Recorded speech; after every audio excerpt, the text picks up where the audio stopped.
Hi all, mid cap ഡോക്ടറിൻ്റെ post മാർക്കറ്റിൻ്റെ pre മാർക്കറ്റിലേക്ക് എല്ലാവർക്കും സ്വാഗതം. മാർക്കറ്റ് കഴിഞ്ഞതിന് ശേഷം ഉടൻ തന്നെ അതങ്ങ് ചെയ്യുകയാണ്. കാരണം വൈകുന്നേരം പിന്നെ വേറെ കുറേ പരിപാടികളുണ്ട്.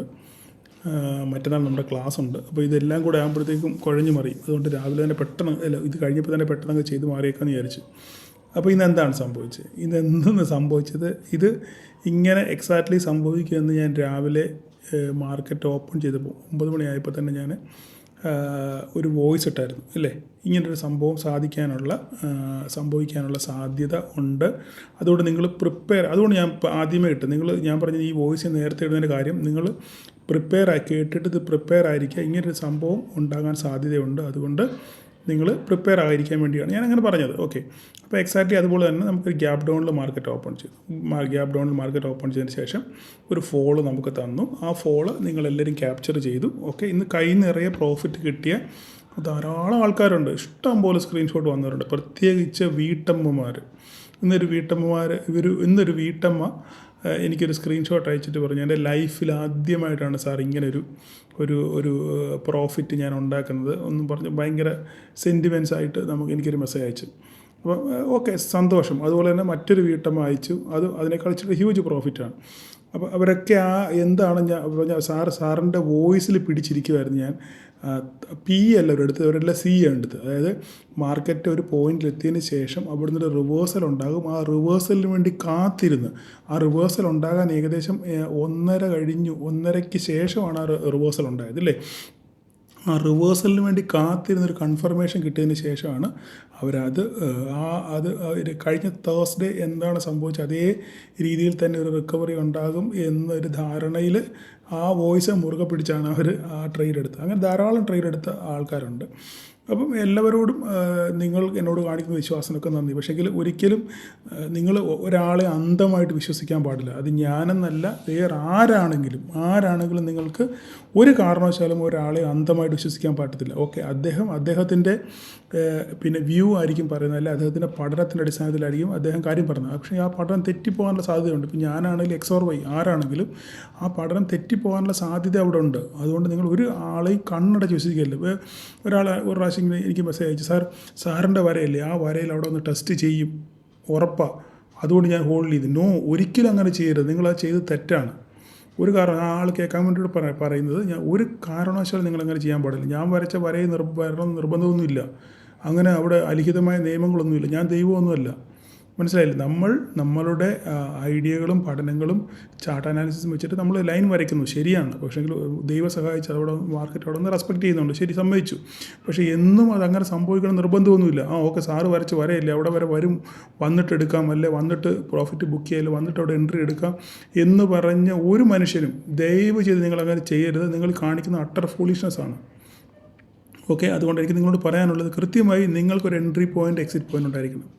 ആ എൻട്രിയിൽ നിങ്ങൾ കയറുക, ആ എക്സിറ്റിൽ നിങ്ങൾ ഇറങ്ങുക. അല്ലാതെ സാറ് വരച്ചിട്ടുണ്ടല്ലോ അത് അവിടെ വരെ വരും എന്ന് വിചാരിച്ച് ഒരിക്കലും നിങ്ങളങ്ങനെ ചെയ്യാൻ പാടില്ല. നിങ്ങളങ്ങനെ ചെയ്യുന്നത് തെറ്റാണ്. ഓക്കെ, അതുകൊണ്ട് ഇനി മേലാൽ അതങ്ങനെ ആവർത്തിക്കരുത്. ഓക്കെ, അപ്പോൾ ഞാൻ എന്താ പറഞ്ഞത്, മാർക്കറ്റ് ഓപ്പൺ ചെയ്തതിന് ഗ്യാപ് ഡൗണിൽ ഓപ്പൺ ചെയ്തു, പിന്നെ റിവേഴ്സ് ചെയ്ത് പിന്നെ പെതുക്കെ അരിഞ്ഞ് മാർക്കറ്റ് താഴോട്ടിറങ്ങി, ഇല്ലേ? അതാണ് എൻ്റെ ഭാഷ. അരിഞ്ഞ് മാർക്കറ്റ് താഴോട്ടിറങ്ങി. നിങ്ങൾ നോക്കിക്കേ, ഇവിടെ മാർക്കറ്റ് തിരിച്ച് റിവേഴ്സ് ചെയ്തു. ആ ഒരു ബോട്ടം ഓപ്പൺ ചെയ്ത് ഈ ഏരിയയിലാണ്. അതിനുശേഷം അവിടെ നിന്ന് റിവേഴ്സ് ചെയ്ത് നമ്മുടെ 24,500 ക്രോസ് ചെയ്ത് അവിടെ ഹോൾഡ് ചെയ്തതിന് ശേഷം ഇവിടെ നിങ്ങൾക്ക് കുറച്ചെങ്കിലും ഒരു കൺഫ്യൂഷൻ ഉണ്ടാകാനുള്ള സാധ്യതയുണ്ട്. ഇത് കഴിഞ്ഞ ദിവസം എറണാകുളത്ത് ക്ലാസ്സിലായാലും കോഴിക്കോട് ക്ലാസ്സിലായാലും പങ്കെടുത്തവർക്ക് ഞാനൊരു കാര്യം ഇവിടെ പറഞ്ഞു കൊടുത്തായിരുന്നു. ആ കാര്യം ഞാനിപ്പോൾ ഓപ്പണായിട്ട് ഇവിടെ തന്നെ പറയാം. അതായത് മാർക്കറ്റ് തിരിച്ച് റിവേഴ്സ് ചെയ്തു, ഒരു റീടെസ്റ്റ് ചെയ്തു, വീണ്ടും തിരിച്ച് മുകളിലോട്ട് പോയി, വീണ്ടും ഇവിടുന്ന് ഒരു റിജക്ഷൻ ഉണ്ട്. ഇതൊരു റിജക്ഷൻ ക്യാൻഡിൽ, അല്ലേ? അപ്പോൾ റിജക്ഷൻ ക്യാൻഡിലാകുമ്പോൾ ഉദ്ദേശിക്കും എന്തോ മാർക്കറ്റ് താഴോട്ട് വരും എന്ന് ഉദ്ദേശം. പക്ഷേ അടുത്ത ക്യാൻഡിൽ എന്താ സംഭവിച്ചത്, ഇവിടെ തിരിച്ച് മേലോട്ട് റിജക്ഷൻ സംഭവിച്ചു, ഇല്ലേ? അപ്പോൾ ഇങ്ങനെ 2 റിജക്ഷൻ ഒരുപോലെ ഉണ്ടാകുമ്പോൾ, ഓപ്പോസിറ്റ് സൈഡിൽ റിജക്ഷൻ ഉണ്ടാകുമ്പോൾ നമുക്കിവിടെ ട്രേഡ് ഇല്ല. നമ്മൾ ആദ്യം അങ്ങനെ മനസ്സിലാക്കണം. ഓക്കെ, നിങ്ങൾ എന്നെ ശ്രദ്ധിക്കുന്നതിൽ മനസ്സിലാക്കിക്കൊള്ളുക. ഓക്കെ, 2 ഓപ്പോസിറ്റ് സൈഡിൽ റിജക്ഷൻ വരുവാണെന്നുണ്ടെങ്കിൽ, ഒരു റിജക്ഷൻ മേളിയും താഴോട്ട് വന്നു, അടുത്ത റിജക്ഷൻ താഴെ നിന്ന് മുകളിലോട്ട് വന്നു. അപ്പോൾ അവിടെ ആകുമ്പോൾ ഒരിക്കലും നിങ്ങൾ ട്രേഡ് എടുക്കാൻ പാടില്ല. അപ്പോൾ നിങ്ങൾ എന്ത് ചെയ്യണം, അടുത്ത കൺഫർമേഷന് വേണ്ടി നിങ്ങൾ വെയിറ്റ് ചെയ്യുക, അവിടെ അടുത്ത് എന്താ സംഭവിക്കുന്നുള്ളത്. ഓക്കെ, അപ്പോൾ ഈ 2 എണ്ണം ന്യൂട്രലൈറ്റഡ് ആയിപ്പോയി, 2 തമ്മിൽ ന്യൂട്രലായിപ്പോയി, നമുക്ക് അവിടെ ഒന്നും ചെയ്യാൻ പറ്റത്തില്ല. അപ്പോൾ അടുത്ത ക്യാൻഡിൽ വീണു. അടുത്ത ക്യാൻഡിൽ എന്താ വീണത്, നെഗറ്റീവ് ക്യാൻഡിലാണ്, അല്ലെങ്കിൽ ഒരു ബെയറിഷ് ക്യാൻഡിലാണ് വീണത്. ഒരു നല്ലൊരു ഫുൾ ബോഡിയോടുള്ളൊരു ക്യാൻഡിലാണ്. അപ്പോൾ എന്താണ്, ഒരു ബെയറിഷ് സെൻറ്റിമെൻറ്റ്സ് അവിടെ കൺഫേം ചെയ്തു. അടുത്ത ക്യാൻഡിൽ നോക്കി, അപ്പോൾ നമുക്ക് നമുക്ക് ട്രേഡ് ഇല്ല. കാരണം നമ്മുടെ ലൈൻ ബ്രേക്ക് ചെയ്ത് നമ്മൾ ക്രൈറ്റീരിയ ഫുൾഫിൽ ആയിട്ടില്ല. അതിനുശേഷം എന്താ സംഭവിച്ചത്? അവിടെ ഒരു റിജക്ഷൻ വന്നു, സ്ട്രോങ് റിജക്ഷൻ വന്നു ഇല്ലേ? ആ സ്ട്രോങ് റിജക്ഷൻ കൊണ്ട് എന്താ സൂചിപ്പിക്കുന്നത്? അവിടെ നമുക്ക് ട്രേഡ് എടുക്കാം. കാരണം എന്താണ്, ഇവിടെ ഒരു ബെയറിഷ് സെൻറ്റിമെൻറ്റ്സ് ഒരെണ്ണം ക്രിയേറ്റ് ചെയ്തു, പിന്നെയും മാർക്കറ്റിനെ മേലോട്ട് പുഷ് ചെയ്തു. പക്ഷേങ്കിൽ പുഷ് ചെയ്ത് സസ്റ്റെയിൻ ചെയ്തില്ല. സെല്ലേഴ്സ് അവരെ വിറ്റ് നേരെ താഴെ കൊണ്ടുവന്ന് ക്ലോസ് ചെയ്യിപ്പിച്ചു. അപ്പം റിജക്ഷനായിട്ട് ക്ലോസ് ചെയ്യിപ്പിച്ചു. അപ്പോൾ നമുക്ക് അവിടെ ട്രേഡ് ഉണ്ട്. ഇതിനെ മുകളിൽ എസ് എൽ വെച്ചുകൊണ്ട് നമുക്കൊരു ട്രേഡ് പ്ലാൻ ചെയ്യാം. അങ്ങനെ സുന്ദരമായിട്ട് എടുത്തവർക്ക് നല്ല രീതിയിൽ ഒരു പ്രോഫിറ്റ് അവർക്ക് ബുക്ക് ചെയ്യാൻ പറ്റിയിട്ടുണ്ട് ഇല്ലേ? അതിന് ശേഷം ഞാൻ എന്താ പറഞ്ഞത്, ഈ 24,500 താഴെ 24,500 താഴെ 15 മിനിറ്റ് നേരം മാർക്കറ്റ് സസ്റ്റെയിൻ ചെയ്യുകയാണെന്നുണ്ടെങ്കിൽ ഒരു ഫർദർ ഫോൾ നമുക്ക് കാണാമെന്ന് ഞാൻ പറഞ്ഞു. അതുപോലെ തന്നെ അതിൻ്റെ കൺഫർമേഷൻ ഈ ലോ ബ്രേക്ക് ചെയ്യണം, നമ്മുടെ ഇന്നത്തെ ഓപ്പണിംഗ് ലോ ബ്രേക്ക് ചെയ്യണമെന്ന് പറഞ്ഞു. അതുപോലൊക്കെ തന്നെ സംഭവിച്ചു. അതുപോലൊക്കെ തന്നെ നമുക്ക് സംഭവിച്ചു. നമ്മൾ വിചാരിച്ച പോലെ തന്നെ, നമ്മൾ വിചാരിച്ച രീതിയിൽ തന്നെ മാർക്കറ്റ് വന്നു ഇല്ലേ? അപ്പോൾ സുന്ദരമായിട്ടുള്ള ഓപ്പർച്യൂണിറ്റി ആയിരുന്നു. അങ്ങനെ മാർക്കറ്റ് ഗ്രാജുവലി താഴോട്ട് വന്ന് നമ്മൾ വരച്ച ഏകദേശം 24,332 എന്നുള്ള ആ റേഞ്ചിലെത്തി മാർക്കറ്റ് അല്ലേ? ആ റേഞ്ചിലെത്തി അവിടുന്ന് വീണ്ടും എന്ത് ചെയ്തു? ഇവിടെ റിജക്ഷൻ, 2 റിജക്ഷൻ അടുപ്പിച്ച്. ഓക്കെ, ഇവിടുന്ന് മാർക്കറ്റ് വന്ന് ഫോഴ്സ്ഫുള്ളി താഴോട്ട് വന്നു എങ്കിൽ റിജക്ഷനായി. അടുത്ത ക്യാൻഡിൽ വീണ്ടും റിജക്ഷൻ വന്നു, വീണ്ടും ഒരു ബുള്ളിഷ് സെറ്റപ്പ് വന്നു ഇല്ലേ? ആ സെറ്റപ്പ് ഈ ക്യാൻഡിൽ നമുക്ക് എന്ത് ചെയ്യാൻ പറ്റും? ഈ റിജക്ഷൻ 2 റിജക്ഷൻ വന്നു, അതിനുശേഷം ഒരു കൺഫർമേഷൻ, ഒരു ബുള്ളിഷ് ക്യാൻഡിൽ വന്നു ഇല്ലേ? അപ്പോൾ നമുക്കവിടെ ഒരു കൺഫർമേഷൻ ഉണ്ട്. നമ്മുടെ എസ് എല്ലിൽ ഈ ലൈൻ ആയിരിക്കും 24,332 ആയിരിക്കണം ഇല്ലേ? അതിനുശേഷം എടുത്തവർക്ക് നല്ല രീതിയിലൊരു ഒരു നല്ല വെടിക്കെട്ട് പ്രോഫിറ്റ് കിട്ടി. അപ്പോൾ ഞാനിത് ഈ ഒരു ബൈ വരും എന്ന് പറഞ്ഞതിൻ്റെ കാര്യം എന്ന് പറഞ്ഞാൽ, ഇത് സർക്കാരിൻ്റെ ആവശ്യമാണ് ഇല്ലേ? സർക്കാരിൻ്റെ ആവശ്യമാണ് ഇത് ഈ മാർക്കറ്റിനെ പൊട്ടിക്കാതെ തിരിച്ച് ഗ്രീനിൽ ക്ലോസ് ചെയ്യിക്കുക എന്നുള്ളത് സർക്കാരിൻ്റെ ആവശ്യമാണ്. കാരണം ഇത്രയൊക്കെ സംഭവവികാസങ്ങൾ നടന്നാലും ഇന്ത്യൻ മാർക്കറ്റ് സ്ട്രോങ് ആണെന്ന് കാണിക്കാൻ വേണ്ടി, അല്ലെങ്കിൽ സ്ട്രോങ് ആണ്, തകരത്തില്ല, അത്രയ്ക്ക് ബേസ് ഉള്ള മാർക്കറ്റാണ് ഇന്ത്യൻ മാർക്കറ്റെന്ന് ലോകത്തിൻ്റെ മുന്നിൽ കാണിക്കാൻ വേണ്ടി സർക്കാർ DISനെ കൊണ്ട് വാങ്ങിച്ചു എന്ന് തന്നെ പറയാൻ പറ്റത്തുള്ളൂ. ഓക്കെ, നമുക്കിപ്പോൾ ഇന്ന് വൈകുന്നേരത്തെ ഡേറ്റ വരുമ്പോൾ നമുക്കറിയാം എത്രത്തോളം മാർക്കറ്റ് ഇപ്പോൾ DISൻ്റെ എത്രത്തോളം വാങ്ങിച്ചു എന്നും FIs എത്രത്തോളം വിറ്റു എന്നും അവരുടെ പൊസിഷൻസും വൈകുന്നേരം കിട്ടുമ്പോൾ നമുക്ക് കറക്റ്റ് അറിയാം എത്രത്തോളം ഈ ഒരു കയറ്റം എത്രത്തോളം വിശ്വാസയോഗ്യമാണ് എന്നുള്ളത് നമുക്ക് ഇതിന് ശേഷം മാത്രം വൈകുന്നേരത്തെ ഡേറ്റ വരുമ്പോൾ നമുക്ക് കറക്റ്റ് മനസ്സിലാവും. ഓക്കെ, അപ്പോൾ ഇനിയിപ്പം ഇത്രയും കാര്യങ്ങൾ കഴിഞ്ഞ് നിങ്ങൾക്ക് പ്രോഫിറ്റ് കിട്ടി, എല്ലാം സംഭവിച്ചു, ശരിയാണ്.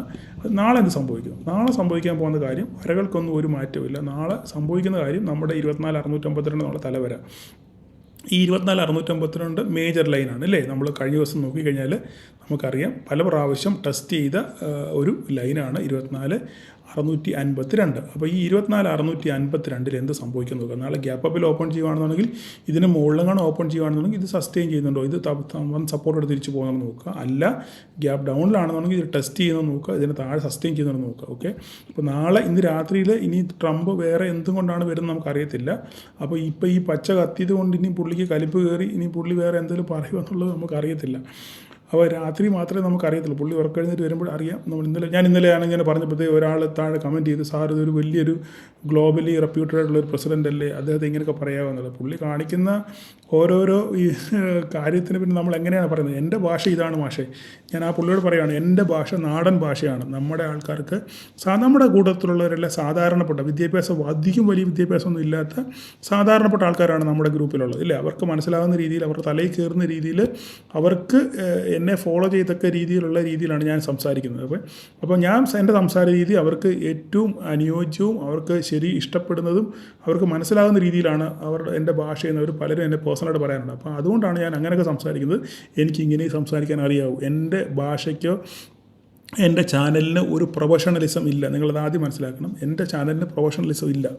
അങ്ങനെ ഒരു പ്രൊഫഷണൽ ലുക്കിലൂടെ കൊണ്ടുപോകാൻ ഞാൻ ആഗ്രഹിക്കുന്നുമില്ല. ഓക്കെ, നമ്മുടെ ചാനൽ സാധാരണപ്പെട്ടവരുടെ ചാനലാണ്. ഓക്കെ, അപ്പം അവർക്ക് എങ്ങനെ മനസ്സിലാവുന്നു, അവരെ എങ്ങനെ കൺവേ ചെയ്യിക്കാം, അവരെ എങ്ങനെ മനസ്സിലാക്കിയെടുക്കാം, അവർക്ക് എങ്ങനെ കാര്യങ്ങളെ ബോധ്യപ്പെടുത്തി ട്രേഡ് സുന്ദരമായിട്ട് എടുക്കാൻ പറ്റും എന്നൊക്കെയാണ് ഞാൻ ചിന്തിക്കുന്നത്. അതിന് ഏത് വഴികളിലൂടെ സഞ്ചരിക്കണോ ആ വഴികളിലൂടെ ഒക്കെ ഞാൻ സഞ്ചരിക്കും. മറ്റേ നകുലം അല്ല, നമ്മുടെ സണ്ണി പിന്നെ നമ്മുടെ സിനിമയിൽ പറഞ്ഞ പോലെ തന്നെ ഏതൊക്കെ വഴികളിലൂടെ സഞ്ചരിക്കണോ ആ വഴികളിലൂടെ ഒക്കെ നമ്മൾ സഞ്ചരിക്കും. എന്തിനു വേണ്ടി? നമ്മളുടെ ഈ ഈ സബ്സ്ക്രൈബേഴ്സിനെ, നമ്മുടെ പാവം പിടിച്ച പ്രൊഫഷണൽ അല്ലാത്ത അധികം വിദ്യാഭ്യാസമൊന്നും ഇല്ലാത്ത കാര്യങ്ങളെ വളരെ ശരിയായ രീതിയിൽ മനസ്സിലാക്കാൻ വേണ്ടി അവർക്ക് എന്തൊക്കെ ചെയ്യാൻ പറ്റുമോ ആ രീതിയിലൊക്കെ എന്നെക്കൊണ്ട് കഴിയാവുന്ന രീതിയിൽ ഞാൻ ചെയ്യും. ഓക്കെ, അത് അത്രേ ഉള്ളൂ. അതിനകത്ത് എല്ലാ വേറെ കാര്യങ്ങളൊന്നും അതിനകത്തിൽ ഇല്ല. അതുകൊണ്ട് ഞാൻ ട്രംപിനെ എങ്ങനെ പറഞ്ഞെന്ന് പറഞ്ഞ് നിങ്ങൾ വിഷമമൊന്നും വിചാരിക്കേണ്ട. ഓക്കെ, അപ്പം അത് പോട്ടെ, സബ്ജക്റ്റ് വിട്ടു പോകുന്നു. അപ്പോൾ ഈ നാളെ നമുക്കത് സംഭവിക്കും. നമ്മൾ നാളെ സംഭവിക്കാൻ പോകുന്നത് 24,652. ആ 652 ബ്രേക്ക് ചെയ്ത് മുകളിലോട്ട് പോയാൽ മാർക്കറ്റ് മുകളിലോട്ട് പോകും. ഇല്ല ഉണ്ടെന്നുണ്ടെങ്കിൽ നമ്മുടെ ഈ വരകളൊക്കെ അതുപോലെ തന്നെ അവിടെ കിടക്കും. എല്ലാ വരകളും നോക്കി തട്ടി താഴോട്ട് വരാനുള്ള സാധ്യതയാണ് ഉള്ളത്. നമുക്ക് വേണമെങ്കിൽ ഇവിടെ ഒരു വര വല്ലതും വരയ്ക്കാനുണ്ട്. ഒരു വര ഇവിടെ. ഇപ്പോൾ ഈ ഓപ്പണിങ് അങ്ങ് വിട്ടേര്, ഇത് വിട്ടേര്, അത് വേണ്ട. നമുക്കൊരു വര ഇവിടെ വരയ്ക്കാം. ഇവിടെ ഒരു വര വരയ്ക്കാനുള്ളത് നമുക്കിതാ ഈ ഒരു വര. ഓക്കെ, ഈ ഒരു വര ഇവിടെ കിടന്നോട്ടെ. ഈ ഒരു വരയുടെ കിടന്നോട്ടെ. ഓക്കെ, ഈ ലൈൻ വേണമെങ്കിൽ നമുക്ക് 24,332 ശകലം മുകളിലോട്ട് കയറ്റി വെക്കും. ഇങ്ങനെ ഇരുന്നോട്ടെ. ഇത്രയേ ഉള്ളൂ. വേറെ സിമ്പിൾ, വേറെ കാര്യങ്ങളൊന്നുമില്ല. ഓക്കെ, ഇത്രയേ ഉള്ളൂ നമുക്ക് നാളത്തേക്കുള്ള വരാം. അപ്പോൾ നമുക്ക് വേറെ പ്രത്യേകിച്ച് കാര്യങ്ങളൊന്നും പറയാനില്ല. നമുക്ക് ബാങ്ക് നിഫ്റ്റി നോക്കാം. ബാങ്ക് നിഫ്റ്റി നോക്കി കഴിഞ്ഞാലും സുന്ദരമായിട്ട് അടിച്ച് കയറി നമ്മൾ വരച്ച വരയിൽ തന്നെ വന്ന് ക്ലോസ് ചെയ്തു. ഓക്കെ, പ്രത്യേകിച്ചൊന്നും പറയാനില്ലല്ലോ, ഒന്നും പറയാനില്ല. നമ്മുടെ വര കൃത്യമായിരുന്നു. വരയെ വന്ന് ടച്ച് ചെയ്ത് നമുക്ക് താഴെ ഒരു ബോട്ടം കൂടെ വരയ്ക്കാം. ഒരു ലോ ക്രിയേറ്റ് ചെയ്തു. അപ്പോൾ ലോ നമുക്കിവിടെ ക്രിയേറ്റ് ചെയ്തേക്കാം. ഓക്കെ, അതുകൂടെ മാത്രമേ ഉള്ളൂ. ഇത്രയേ ഉള്ളൂ സംഭവം. ഓക്കെ, ഇത്രയേ ഉള്ളൂ. ഓക്കെ, ബാങ്ക് നിഫ്റ്റി നോക്കുക. ഓക്കെ, HDFC ഇന്ന് ചെറിയൊരു പോസിറ്റീവിലായിരുന്നു അല്ലേ? ചെറിയൊരു പോസിറ്റീവിൽ ആയിരുന്നു. നോക്കട്ടെ, അതെ, ചെറിയ 10 പോയിൻറ്റ് കയറി. 2000 ടെസ്റ്റ് ചെയ്ത് നോക്കുക. ഓക്കെ, 2000 ടെസ്റ്റ് ചെയ്ത് മുകളിൽ പോയാൽ മാത്രമേ പിന്നെ ഒരു അപ്സൈഡ് നമുക്ക് പറയാൻ പറ്റത്തുള്ളൂ. എനിവേ നമുക്ക് നാളെ നോക്കാം. മിഡ് ക്യാപ്പ് ഒരു കഥയും പറയാനില്ല. മിഡ് ക്യാപ്പ് ഒരു ദിവസം ഓടുന്നു, ഒരു ദിവസം താഴോട്ട് വീഴുന്നു, ഒരു ദിവസം വീണ്ടും തിരിച്ച് താഴോട്ട് പോയതിന് ശേഷം വീണ്ടും ഈ പറയുന്ന പോലെ തന്നെ റിക്കവറി, അടിപൊളിയായിട്ട് റിക്കവറി ഇവിടെയും ഉണ്ടായി. ഓക്കെ, അപ്പോൾ ഇവിടെ പ്രത്യേകിച്ച് ഇതിനെപ്പറ്റി ഒന്നും പറയാനില്ല. കാരണം വെച്ചാൽ ചുമ്മാ ഓടി കളിക്കുക, പ്രീമിയം വളരെ കൂടുതലും. അതുകൊണ്ട് അതിനകത്ത് പെട്ടുപോകുന്നവരുടെ കരച്ചിൽ എനിക്ക് കാണാൻ പറ്റത്തില്ല. അതുകൊണ്ട് തന്നെ അതിനെ വിടുക. നമുക്ക് 2 ആഴ്ച കഴിഞ്ഞതിന് ശേഷം വേണം ചെറിയ പ്രീമിയത്തിലൊക്കെ അത് കിട്ടാനുള്ള സാധ്യതയുണ്ട്. അപ്പം ഇത്രയൊക്കെ ഉള്ളൂ പറയാൻ. അപ്പോൾ നാളെ എല്ലാവർക്കും ഒരു പ്രോഫിറ്റബിൾ ഡേ ആശംസിക്കുന്നു. എനിക്കറിയാം നിങ്ങളെല്ലാവരും കൈ നിറയെ സന്തോഷത്തിലും പ്രോഫിറ്റിലും ഒക്കെയാണ്. Okay, thank you. എല്ലാവരുടെയും സന്തോഷം കാണുന്നതിൽ എനിക്ക് സന്തോഷമുണ്ട്. അപ്പം എല്ലാവർക്കും നാളെ ഒരു പ്രോഫിറ്റബിൾ ഡേ ആശംസിക്കുന്നു. Thank you.